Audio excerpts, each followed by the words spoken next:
Hey guys, thanks for watching. Today I'm going to be doing a video on POA and what it means for you as a military spouse. What a POA is a power of attorney, and what that means is you as the military wife or husband will be able to act on your spouse's behalf if he or she is deployed, TDY, or for whatever reason they are not there to handle something that needs to be handled by them. You having a POA will allow you to do that.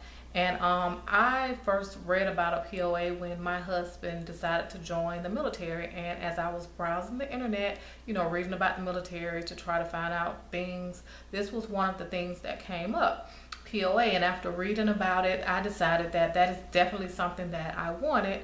And I brought it up to my husband. He was okay with it, and that was that. So I've also read and heard, since I've been a military wife now for a while, that some spouses, the military member, is not okay with their wife or husband having a POA, because they just feel like, that's just giving them, just basically giving them the right to just do whatever they want, and they don't want someone to just be able to handle the finances, or just handle or do anything if they're not there, which at the end of the day it is going to have to be something that you sit down and discuss, because the only way you can get a POA is if the military member, your wife or husband, is with you. So it is something that will have to be discussed.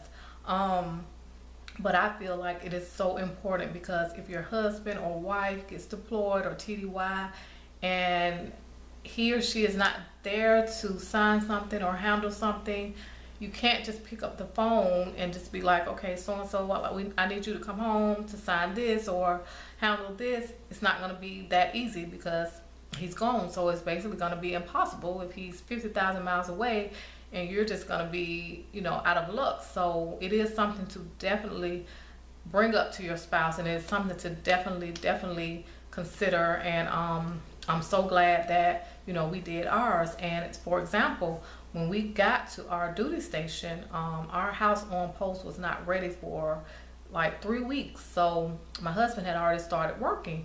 And when I talked to the housing office, the first thing that, the lady that I spoke with said was, you're going to have a POA in order to sign on his behalf. But because I already had it, it wasn't any, alarm like, oh no, I don't have it. I already had it, so I was good. But that's just one example. You don't know what's going to happen while he's deployed for 9 months or a year or whatever. So it is so important, because I would have been out of luck, because my husband, he had to work, and he wasn't able to get off to sign. So that POA came in good. And another thing, when you do get a POA, it is a general POA, and that's fine. It is just kind of broad. So what I chose to do was get specific POAs, and what that means is, if you get specific POAs, it is directly for something, not just a general, because sometimes in the military or the company or whatever is going on, they will not accept just a general one, because it's just like a broad one. So I have one for finance. What that means to me is, if my husband is gone, I will be able to handle all finances. Anything that happens or needs to be signed, I can sign it on his behalf. And so I don't have to worry about, I can start, I can stop, I can change things with our bank or just any financial stuff that goes on. I will be able to do it as far as anything that he would have to normally be here to sign for, or anything like that. So, and I also have one for like accepting household goods, being able to sign for household goods to get shipped and all that kind of stuff if he's not around. So I thought that was important. And I also have one for housing, on post housing, and of course that is the one that I just spoke about, and that came in good already, because he had to work. So I was able to sign on his behalf and act on his behalf, because he wasn't able to be there. Even though he wasn't deployed, TDY, or anything, he just wasn't able to get off work. So that right there is an important one, housing, and you'll be able to sign, if he's not able to sign for the house on post.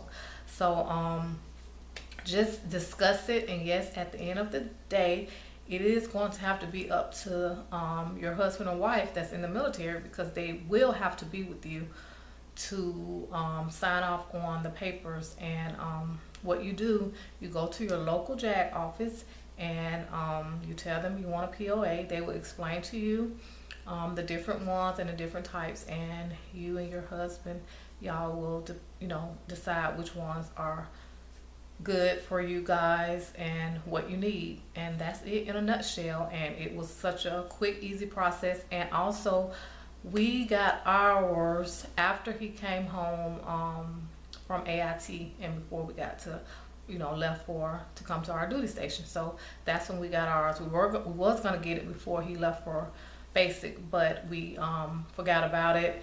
But I made sure that once he got back from AIT, that we went head on and did that. And so that's it in a nutshell. But I just felt like it was important to do this video, because I know people do ask, like, how do you get it, what is it, and things like that. So I just wanted to do that, and I hope that I helped someone.